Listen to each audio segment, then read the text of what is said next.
Hey everyone, well I think between the Irish rugby team on Friday, FAI Cup final Sunday, Katie Taylor coming into sharp focus, Republic of Ireland against Finland on Thursday is not exactly grabbing the limelight just yet. Aidan Fitzmaurice here in studio, welcome. Thanks, Joe. Last time I spoke to you, you were in Helsinki airport. We'd just beaten Finland. Life was good. You were going to Athens. Now you're here. Now we're here. So we had the high of Helsinki and then the low of losing in Athens, which I think was always on the cards given the week that was in it with Baldock and everything else. So yeah, it's the end of it's all been very rushed with this Ireland manager. He only came in July, straight in September, and now his third window, 2 games in a week. Different backdrop. Finland expected to win, and England, given what happened the last time we played England, 2-0 at home. The last time we played in Wembley, 3-0. And just the sheer strength of the England squad. It's anybody who was travelling to Wembley on Sunday is travelling in hope, I think. Yeah, this all does feel a touch low key, doesn't it, this week? I never thought I'd see the day where you might get a bigger crowd at an FAI Cup final than you would in the same week as an international. But I don't know what ticket sales are like for Thursday, but you could have that prospect of having more people at Derry and Drogheda on Sunday than there will be on Thursday. So it is just, there is a bit of fatigue. I suppose the positives even looking outside the team, but Kelleher having a good run of form, Ferguson being back fit, albeit not playing, but just there's not an awful lot to get excited about at the moment. People are just very deflated about the nature of how tame it was against Greece in both games, how tame it was against England, not loving England. I think people just want this year to be over to give the manager some proper time to assess his players and get ready for what probably will be a relegation playoff in March. Yeah. Well, Hallgrimsson has been speaking today, which we'll go to in a moment. Just to jog memory of the last international window, you've referenced it there, the win in Helsinki, the loss in Athens, because so much happens. The Helsinki win was the one where 15 minutes in Nathan Collins has the back pass on halfway and he scuffs it and we go 1-0 down and you think this is going to get very ugly. But then Liam Scales with the header from a great Robbie Brady delivery. We were mistakenly informed by a UCD student that he was the first ever UCD graduate to score for Ireland. Of course, a drive-by in Kevin Moran, which was a disgrace, not to mention. And then 88 minutes, Festy had such a good performance off the bench. Found himself up against 2 Finns, Pookie included, not maybe at his sharpest. And he went through the both of them and crossed left-footed to Robbie Brady, who, in fairness, great touch, great finish. And that was Helsinki. And then Greece, they were 1-0 up until the 91st minute. Caoimhin Kelleher made the mistake, but they were kind of brilliant. Like Greece were really, really good. It was like this kaleidoscope of movement and angles and passes. And we had Damon Delaney and Gary Breen on the next day. And their analysis was that, yes, Ireland were trying to sit in a low block, but the gap between midfield and defence was just way too big. The defence needed to be braver and step up and come into contact with midfield. And Greece did not need asking twice to take advantage of the pockets.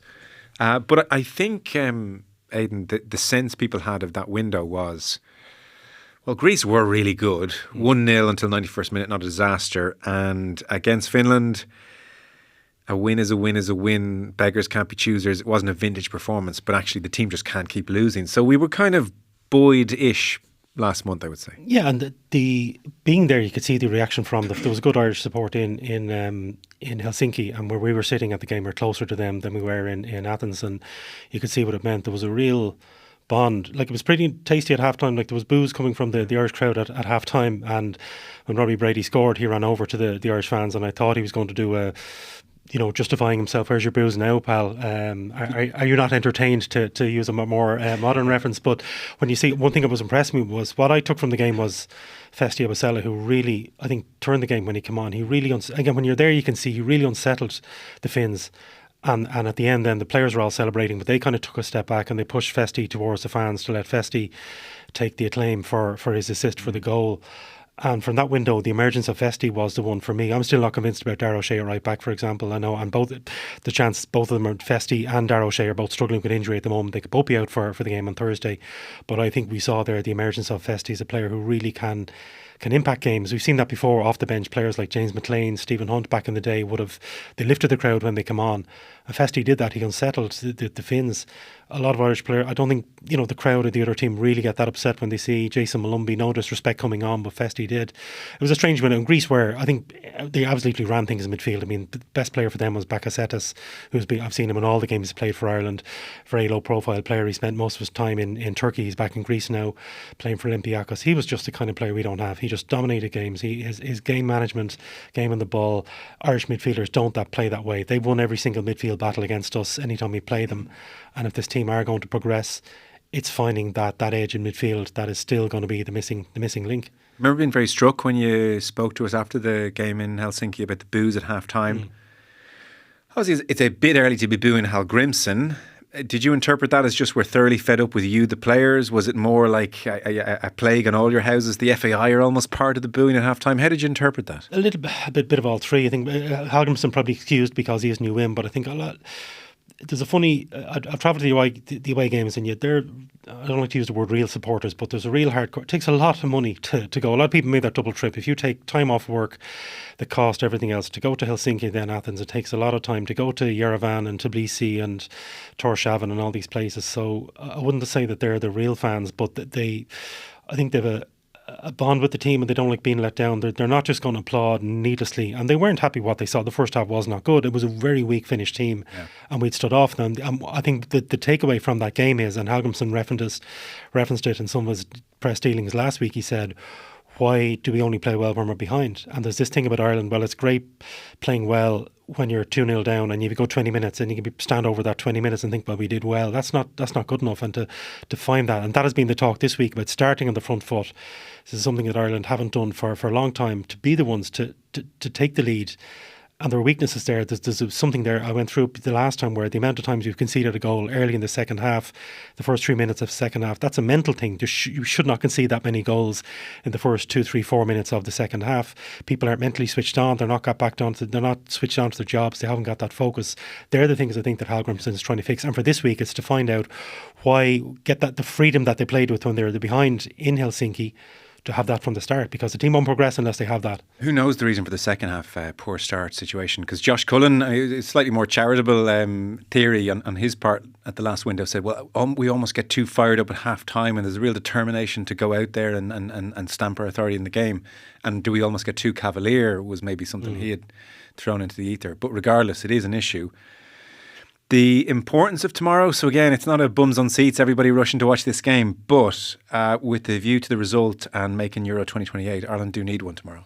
Yeah, well, there is one theory that to be relegated in the Nations League wouldn't be a bad thing, because you're playing, first of all, you play teams you haven't played in a while. Yeah. So as fans and certainly journalists, would look forward to go to Kosovo. It's one to cross off the list. Do you want more Greece in your life now? Well, big fan of Athens. But the teams we could play, if we do finish third and are in a relegation playoff, so that means avoiding defeat to the Finns, there will be a playoff in March against somebody like Slovakia or Kosovo, Bulgaria, Belarus, Armenia, Latvia, one of those. We could still finish bottom if we do lose to the Finns. But I don't think that's going to happen. So there will be a playoff in March to stay in League B. And I think really for the interest of seedings, the next World Cup is going to be very, very difficult to. There are a couple of routes through the Nations League. We haven't won a group in the Nations League, so it is going to be more difficult. But put it this way, like 16 teams from Europe will go to the World Cup in 2026. At the moment, we're ranked 28th in Europe. So to make that rise of 12 places is, in the space of one campaign, is beyond anybody. I don't think any manager, you could have an influx of players, have brilliant manager, brilliant players. To rise 12 places in a table like that just isn't possible. So is it important to not be relegated and to keep up, try and have a second seeding for the World Cup qualifiers when they take place next year? Yeah. The other overarching memory from the game against the Finns was two sides somewhere between 60th and 70th in the rankings, low on confidence. It was fairly poor fare. Like, it was not a high quality game for the neutral. No, it was a poor game, and you could see the reaction though. But again, the fans away fans being ecstatic, and there was a lot of negativity for Kanerva, the Finnish manager, who a bit of a hero for bringing them to the finals a couple of years ago. Pressure on him. He only signed a new contract recently. I don't think he's going to get the sack, but they were unhappy with what they'd seen, because they would see us as a weak team. They look at our players and they look at Cardiff City and Southampton and players like that, and they don't have world beaters either. I think they'll be a little bit stronger this time. Probably one of the best players is Karen, who plays we've seen him in the Champions League playing for Sparta Prague this year. Very, very good player, underrated. I think he will go on to a bigger club than Sparta Prague. He was missing in the last window. He's back. So I think they will be a little bit stronger. Their squad is a little bit strange. They've released a couple of players to go with the 21s.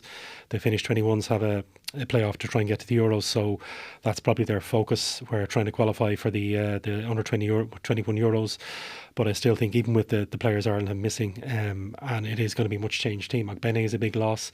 Bazunu obviously been out for a while. Small bone. Robbie Brady.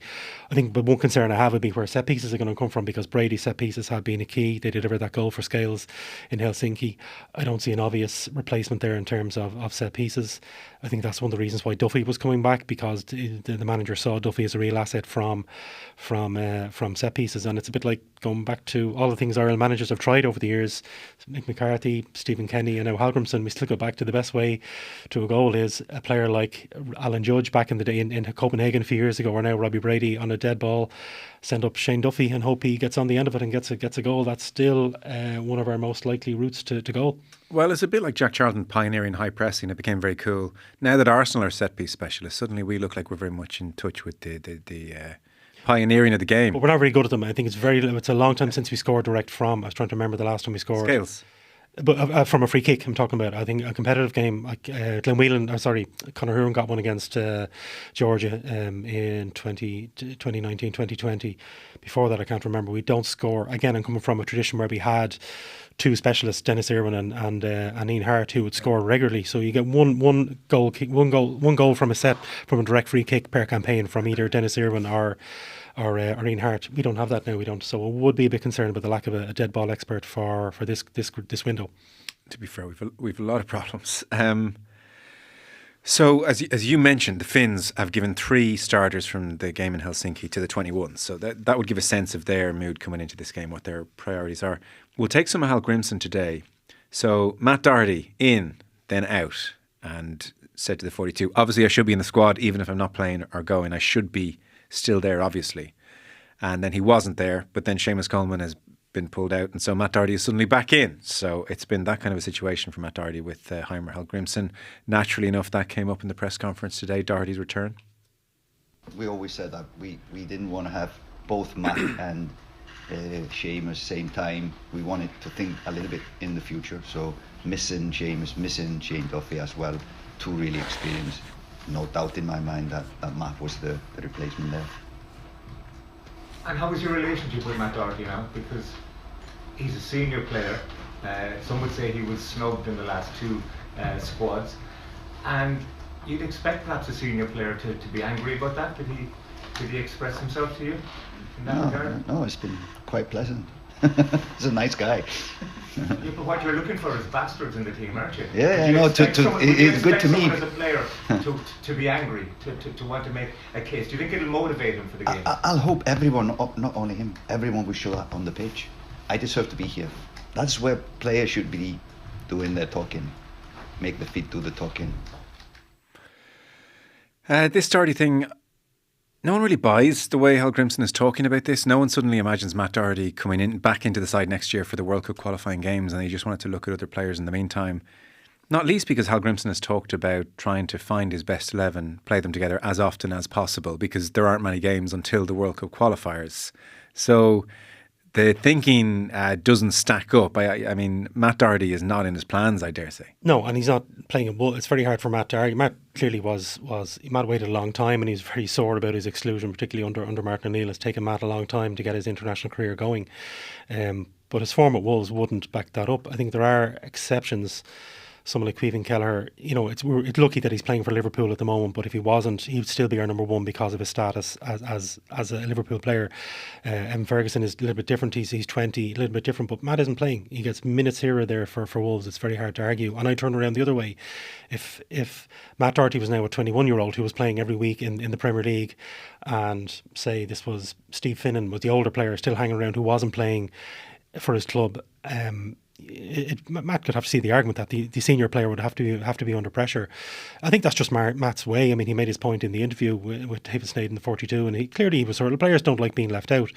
Alan Brown isn't involved at the moment. I'm sure Alan's hurt over not being involved. And sometimes there is a bit of a test from managers when they leave players out. What is it? Do you storm off? Do you go off and retire? Or do you slag him? Matt didn't really slag anybody off. He said he was hurt, but he was determined to get back in and felt he should be in.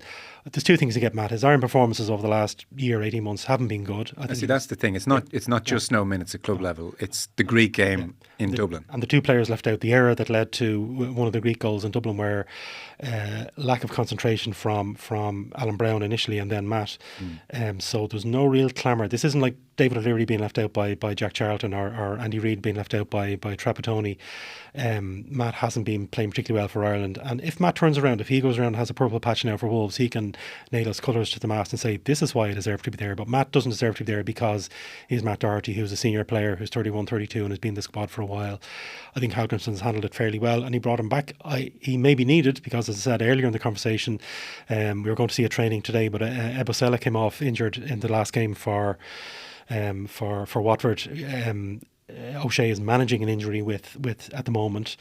Medical staff will make that call, and Seamus Coleman, of course, is out as well. So it may be a case that Matt will be needed on Thursday. Probably logic would suggest playing him on Thursday and then assessing O'Shea or Festy then for the game in Wembley, which is going to be a much bigger test. Yeah. I guess we're still getting to know Hallgrimsson and how he sees the game, and something maybe indicative of that, which may be interesting to people, is the call-up of Shane Duffy. Now, Duffy has since had to withdraw from the squad. It's that kind of a time of the year. Even the number of English withdrawals, by the way, on Sundays off the charts. But I suppose it's the why of the calling up Shane Duffy that gives us an insight into how Hallgrimsson is seeing the game. So he was asked, this is obviously in light of Duffy, unfortunately having to step down subsequently, but why did you call Shane Duffy back into the fold for this November? We lost a lot of duels in last camp, and he is one that doesn't lose many of his. So yeah, both in a sense of set pieces and this physicality you're talking about. And the Finland team is a really organised team. They know what they are doing, and they pin up with the striker a lot. So it's going to be a fight for the likes of Nathan and those who are playing in the centre of defence. There's going to be a lot of fights in this game.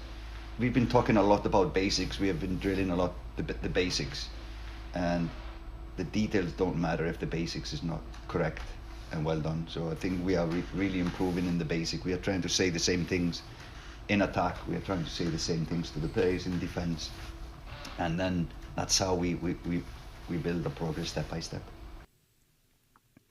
That rationale does underline what Hallgrimsson has been about, first principles with this Irish team. Yeah, and very much basics. And he knows he doesn't have much time because he's a short-term contract. It's not even 2 years. The games he had very little time to prepare. And I think he saw something in Duffy that he liked. I think as well, looking for leadership. I mean, this phrase he keeps using about bastards, and he was kind of talking about midfield having that edgy player, somebody who isn't. People have felt for years that the Irish midfield was too soft, gave things up too easily, but also at the back that someone like Duffy who was still prone to errors, and that's one of the concerns for the campaign is individual errors. The Kelleher one cost a goal, the Nathan Collins one cost a goal, even a simple one in Helsinki. I saw, Darragh O'Shea giving away a foul throw. I can't remember the last time I saw a player conceding a foul throw in an international. That just shouldn't happen. So there was individual errors, and Duffy's capable of those as well. The famous one, Moldova, a couple of years ago, he was badly caught out for one of the goals in Moldova in a game we won. But that sense of leadership, and again, it's all still a little bit short stopgap until you don't build a team around Shane Duffy now. I think he's looking more to see what will be available to him in March, and he's looking to see March and going further into 2025, 26. At that stage, you're looking at players like I have a lot of hope for, Bosun Lawal, who's joined Stoke from Celtic in the summer. John O'Shea really rates him. I think he is a player you could potentially build a team around in centre half or in central midfield. He hasn't kicked a ball yet for Stoke because he's injured, so it's looking, can you get enough out of Duffy for now at the moment? And again, what Duffy offers from set pieces, which Scales can offer as well with that goal. But I think as well you you don't get away with that. I was looking at quotes from the Finnish manager. He said he's looked back on the Ireland game in Greece and he's seen where Ireland are weak. He's seen where Greece exposed Ireland. I think Finland will be better prepared for this game than they were at home to Ireland. I think they kind of took us for granted a little bit. They'll be better prepared, even though their squad is a little bit weaker. So my point is, you mightn't get another that moment, the Robbie Brady free kick, the Liam Scales header. You mightn't get that again. So that could have been Duffy if he'd been fit for this one. So Duffy is a stopgap, but you don't build a team around Shane Duffy, who's now, what is he, 31, 32. So with all the injuries, Aidan, take a stab at the starting 11 for us. I think we need to wait to see after training today, but I think Keller obviously starts. And what great form he's in, by the way. Yeah, which is huge. Not just playing, and John O'Shea referenced that the other day, but not just playing. Sometimes, okay, your goalkeeper's getting minutes, but he's getting clean sheets. He's making big saves in big games for Liverpool. I think we'll have to wait and see in the back four. Nathan Collins starts, Darragh O'Shea starts if fit, Liam Scales starts. The problem is at left back.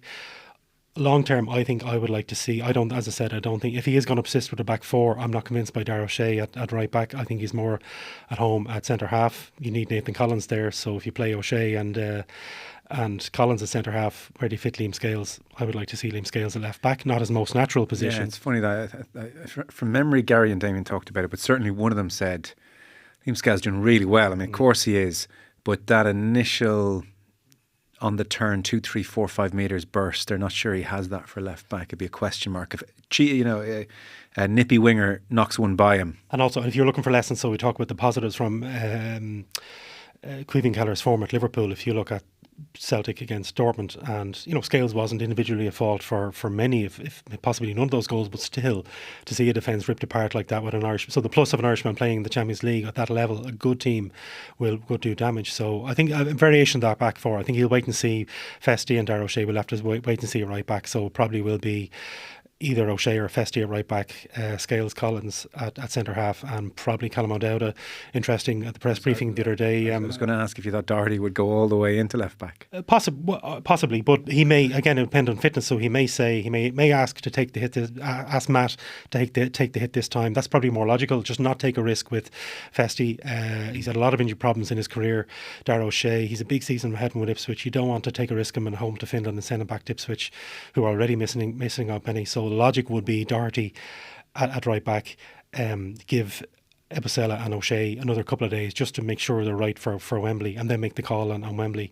Callum O'Dowda, he did reference his press briefing the other day. He showed us how he uses Y-Scout, and he showed the press, and how the player he picked on was, because none of us had seen how Y-Scout works before. So he picked Callum O'Dowda, for example, Cardiff against Luton, I think it was, and how you watch a player so you can watch.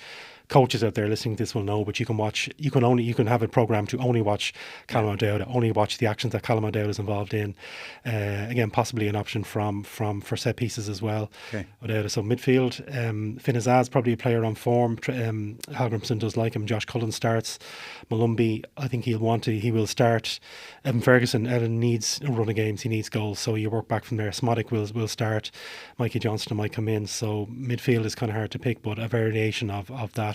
Three in midfield. He likes Knight as well, so possibly Knight, Malumbi. I don't know. I'm not sure if Zaz will start, but Cullen, Knight, Malumbi in the middle, and then a mixture of possibly Johnston or possibly Azaz playing off Ferguson with Smotic. But Smotic starts, Ferguson starts, and the rest is a little bit of guesswork. Okay, and who's on the right hand side in that configuration? Possibly Knight. All right. Okay. Yeah. Okay, so it's not an overly familiar kind of side. And no, but also he does seem wedded to a back four, which would put Doherty. But again, if the fitness situation for O'Shea and Ebosela, so if they're okay, he might go for Matt, right side of midfielder. I don't think he will. Matt would lack the pace to play that role, but possibly someone like Knight on the right side. Ogbene is a big loss. Ogbene is the energy he delivers, the ability to cover areas. Ogbene is a big loss. So there's a couple of gaps there to fill as well. Smallbone is also missing. So a lot of gaps to fill in that team. It'd be interesting if Ebosela was fit. I guess we'll have to see how the next 24 hours go. would he be tempted to start him just on the back of those performances? I mean, they get the crowd interested early on. It's a call. They still haven't said what his injury was, and Watford, Tom Cleverley said he's been done really well for Watford the last couple of weeks. He came off after about an hour in Watford's game last weekend. Cleverley said he wanted him assessed, so he has come over, which is a positive. I just haven't seen his injury defined. That's maybe they're just trying to keep that quiet between the club and the FAI medical staff. It doesn't. If it was serious, he wouldn't have travelled. He is here, which is a bonus. But I just really rate Ebosele. I think he's that player who could lift the crowd as well, and that's something that's been lacking a while. It's been fairly quiet in Ireland games the last while. The atmosphere that you had at the cup final, I don't know, which was just credit to both the TIFO displays and both sets of fans. I think it's going to be hard to get that atmosphere going on Thursday for a Thursday night game against Finland. Ebosele is a player who can just lift the crowd. I think the way James McLean would have done back in the past. Okay, you're at the game tomorrow? There tomorrow, yeah. So not expecting. Hard to know what to expect. I said I do think the Finns will have I think the Finns will be a bit better. Their manager is under a bit of pressure. They're not at all happy with him. If he loses their next game, then they are at home to Greece on Sunday, so they could easily have 6 defeats. So he could be gone after that. So I expect a bit more from them. But the concerns I have for Ireland, I would love to have a fully fit Ebosele, or I'd love to have a fully fit Ogbene. I'd love to have Smallbone. I think we're a little bit weakened, so it could come down to set pieces, and maybe it'll be once again somebody stepping up to that set piece plate, and Liam Scales the hero again. Go back to the I'm not sure about Conor Salmon. Was Conor Salmon in grad? I'm not sure if Conor Salmon scored for I don't know if he scored for Ireland, but he's a UC graduate who played for Ireland anyway, so maybe another goal for a UCD graduate, Liam Scales. Aidan Fitzmaurice, thanks so much. Thanks, Joe.